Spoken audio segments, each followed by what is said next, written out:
ये एक चीज है। कोई भी मुख्यमंत्री सरकार होती कुछ ना कुछ तो करती ही, ठीक। उस पर उत्तर प्रदेश की महान जनता ने मोहर लगाई, ये महत्वपूर्ण चीज है। अगर योगी आदित्यनाथ की सरकार चली जाती 2022 में, तो मैं कहता कि कोरोना में सरकार ने जो काम किया वो जनता की अपेक्षाओं के प्रतिकूल था, उसके हिसाब का नहीं था, जनता ने विदा कर दी सरकार। इसलिए आप सब लोग चिल्लाओ, चाहे दुखी हो जाओ, चाहे नाराज हो जाओ, मैं ये कहूंगा कि कोरोना में जो काम किया योगी की सरकार ने, उस पर उत्तर प्रदेश की महान जनता ने मोहर लगाई है। वैसे ही लगाई जैसे 12 में अखिलेश जब जीते थे तो उनको मोहर लगाई थी। अब सपा के मित्र अगर हमसे ये चाहें कि 12 में हम जीते, उसको आप पवित्र जीत घोषित कर दो अग्निहोत्री जी, और 22 में योगी जीते, इसको अपवित्र कर दो, हम नहीं कह सकते भाई। बुरा लगे तो और अच्छा लगे तो हमें माफ करना। या कांग्रेसी हमसे कहें कि नारायण दत्त के समय में जो जनादेश आया था वो पवित्र था, अब की आया ये अपवित्र है, हम नहीं कर सकते, हमको माफ करो। अजय राय जी हमको माफ करना, खड़गे जी हमको माफ करना, हम ऐसा झूठ नहीं बोल सकते। ऐसा झूठ बोलने की ताकत होती तो हम राजनीतिक दल नहीं ज्वाइन कर लेते, एमपी हो गए होते। भैया कोई आप लोगों से कम समझ है क्या? अगर मैं झूठ ही बोल पाता, थेथरे कर पाता, तो चुनाव लड़ जाता किसी भी पार्टी से। सभी पार्टी मेरे लिए अच्छी हैं, मेरे मित्र लोग हैं वहां, इसलिए ये हम नहीं कर सकते। बोले बंगाल वाली जीत बिल्कुल पवित्र है और उत्तर प्रदेश वाली जीत अपवित्र है, ये आप कह सकते हो थेथरे, हम नहीं कह सकते। ना मेरे ऊपर इस बात को इंपोज करने की कोशिश करो। उत्तर प्रदेश में सड़क नहीं बनी, अच्छा जी। आदमी परेशान है, अच्छा जी। उसको रोटी नहीं मिल रही, अच्छा जी। और मान लो और विचित्र स्थितियां कह लो, तो वोट किया ना अभी उसने 10 महीने पहले, क्या तब आप सब लोग यही सब बातें लेके गए थे ना, गाजीपुर से गाजियाबाद बस्ती से बहराइच तक, क्या जो अब आप हमको बता रहे हो कि कागज पर है कुछ है नहीं, तो आपने बात तो चुनाव में भी बताई थी। और एक बात मैं कहूंगा सारे मित्रों से, सब लोग राजनीतिक लोग हैं, उनको अभी राजनीतिक जीवन लंबा जीना है, अधिकांश तो युवा ही हैं, चाहे सैफ खान हो, चाहे दीपक हो, सुनील हो। विकास न मेरे कहने से जनता मानती है दीपक बाबू, न आपके कहने से, न टीवी से, न अखबार से गलतफहमी निकाल दीजिए। क्या मेरे गांव में अस्पताल बना, ये मुझे कोई बताएगा नहीं, मेरी आंखें देखेंगी, ठीक। इसलिए ये सब थेथराई बंद कर दो, इसमें काय कोई एनर्जी जाया करते हो, वोकल कॉर्ड थकाते हो, इससे कुछ नहीं होगा। हर सरकार ने एक कहा जाता है कि भाई ये तो चकाचौंध फैला दी। अच्छा, मैं एक आंकड़ा देता हूं दीपक भाई, 17 में जो चुनाव हुआ विधानसभा का, उस साल उत्तर प्रदेश के राज्य सूचना ने शायद 2000 करोड़ से ज्यादा का विज्ञापन दिया। क्या 2000 करोड़ से ज्यादा का? क्या उस विज्ञापन में ये तो कहा नहीं गया कहीं संकट है, यही कहा गया, यही पेरिस है, यही लंदन है, यही जापान है, यही बताया गया। क्या खिमसेपुर पेरिस है, पटरौना लंदन है और कुशीनगर जापान है, यही बताया गया होगा। क्या जनता ने सीट दी 47। अगर विज्ञापन से सीट मिलती होती तो आपको क्यों नहीं मिली? क्यों नहीं मिली भाई? ये वैलिड पॉइंट है। विज्ञापन से सीट नहीं मिलती मित्र, नहीं तो आपकी उधार लेके देख लो, कांग्रेस को सलाह देता हूं, 2-4 करोड़ रुपया, 2-4 हजार करोड़ रुपया उधार लेके एक बार विज्ञापन देके ठोंक लो, देखे विज्ञापन से सीट बढ़ जाए। नहीं बढ़ती। अंधा तब पतियाए जब कौड़ी भर पाए। योगी की सबसे बड़ी विश्वसनीयता यही है, सबसे बड़ी सफलता ही ये है। योगी के काम को 19 में परखा उत्तर प्रदेश ने, 19 में परखा, 22 में परखा, 24 में फिर परखेगी योगी के काम को। मैं कहता हूं आंखें देखी, तू कहता है कागज लेखी। कैसे अंतर मान लू, कैसे मान लू बात? और मेरी प्रसन्नता का कारण ये कि ये काम मेरे उत्तर प्रदेश में हो रहा है, जिस प्रदेश में मैं पैदा हुआ भाई, जिस प्रदेश के बीमारू प्रदेश के टैग को मैंने झेला है। मैं उत्तर प्रदेश से जब दिल्ली आया था 88 में, तो मुझे पता है दिल्ली के लुटियन जोन में इसकी क्या स्थिति थी उत्तर प्रदेश की। गलत बात नहीं कहूंगा, तब मैं आप में से बहुत सारे लोग राजनीति में हो गए भी नहीं, बोले यार यूपी से आए हो, हटाओ, क्या यूपी के भैया टाइप है, बोले गुंडे हैं, ऐसा है वैसा, बोले छोड़ो, मन विवाद में जाना नहीं चाहता। क्या धारणा बनी थी? आज जेएनयू में चर्चा हो रही है, सेमिनार जेएनयू में हो रहा है यूपी पर, है?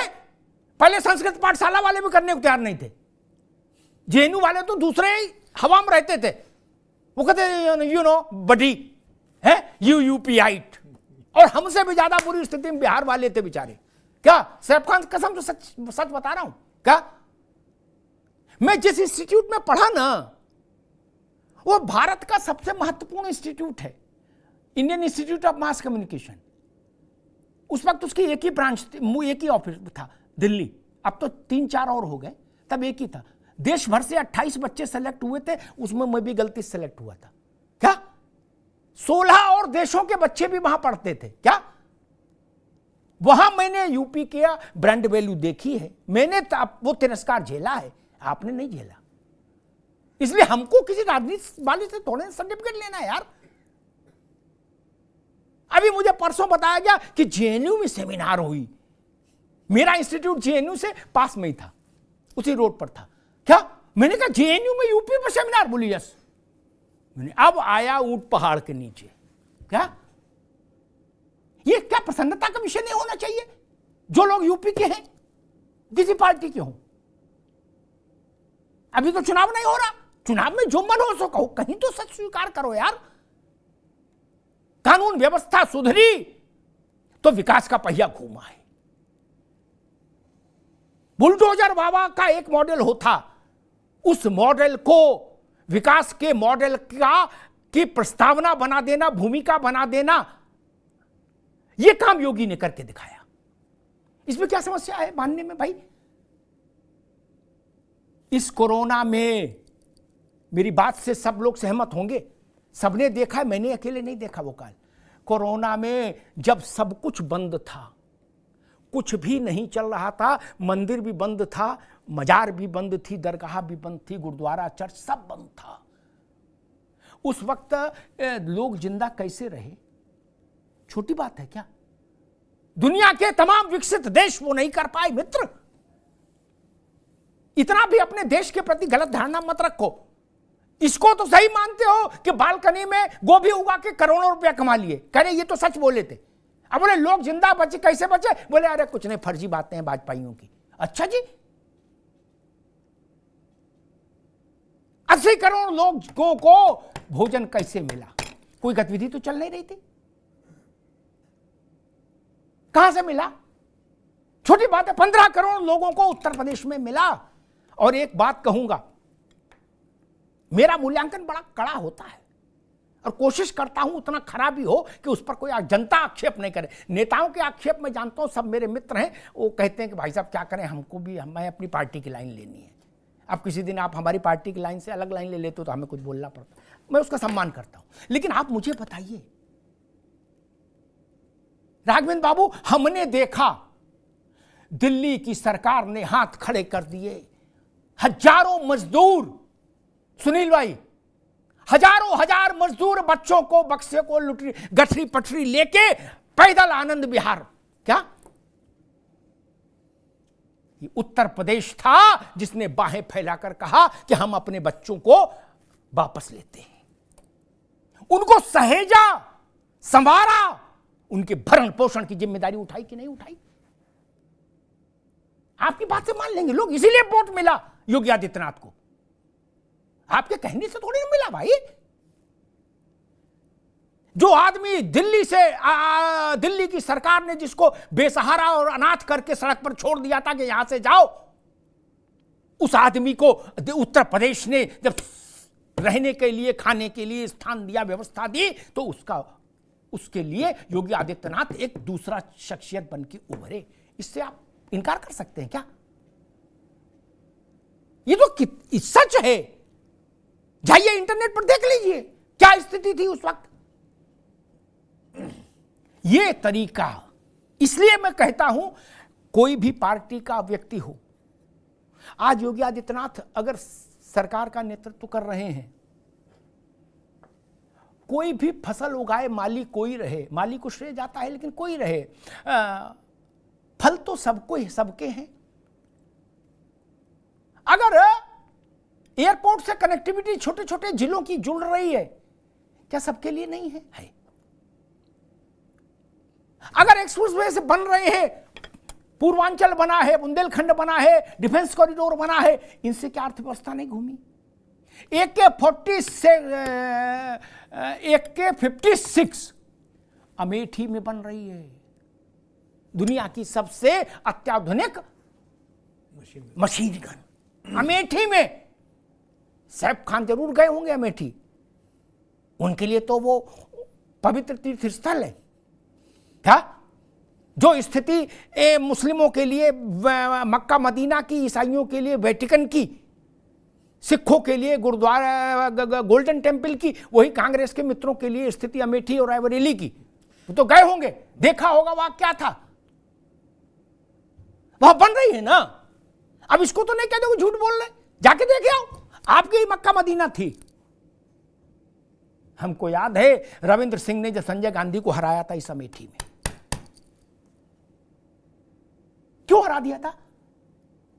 अगर ताकत से चुनाव नियंत्रित होते तो संजय गांधी चुनाव हारते नहीं। जिनकी चप्पल लेके नारायण दत्त जी चलते थे, उनकी आत्मा को भगवान शांति दे, नारायण दत्त जी की, जिनकी चप्पल उठा के तिवारी जी चलते थे।